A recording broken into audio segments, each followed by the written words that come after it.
करायचा, लाल बटन आहे. ॲटोचा हा रोजचा प्रोग्राम आहे, हा लागलेला असतो ॲटोचा. हा टप क्लीनचा प्रोग्राम आहे 2 नंबरचा, म्हणजे 2 महिन्यातून एकदा टप क्लीन करायचा त्याचा. अँटीबॅक्टेरियल, कोण हॉस्पिटलमध्ये जॉबला असेल किंवा कोण पेशंट असेल, 1-2 वर्षाची मुलं असतील तर त्याच्यासाठी आहे.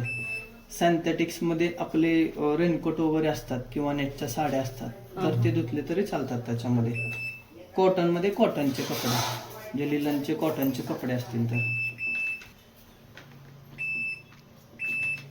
हेवीमध्ये जीन्स पॅन्ट, चादर, जे जड कपडे आहेत ते जड कपडे हेवीमध्ये धुवायचे, चादर वगैरे असेल तर.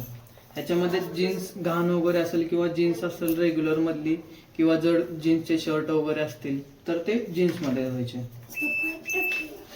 बेबी वेअर म्हणजे लहान मुलांचे कपडे असतील, 1-2-3 वर्षाचे लहान मुलांचे कपडे असतील तर ते बेबी वेअर मध्ये धुवायचे. क्विक वॉश म्हणजे कमी मळलेले कपडे असतील तुमचे रेग्युलर मधले तर ते क्विक वॉश मध्ये धुवायचे. डेलिकेट्स मध्ये नाजूक कपडे, वर्क केलेल्या साड्या किंवा ड्रेसेस असतील तर ते डेलिकेट्स मध्ये धुवायचे. ठीक आहे. कोणताही प्रोग्राम लावला तर तुम्हाला फक्त हे स्टार्टचं कमांड द्यायचं आहे, मशीन चालू झाली तुमची. बाकीची तुम्हाला काय प्रोसेस करायची गरज नाही.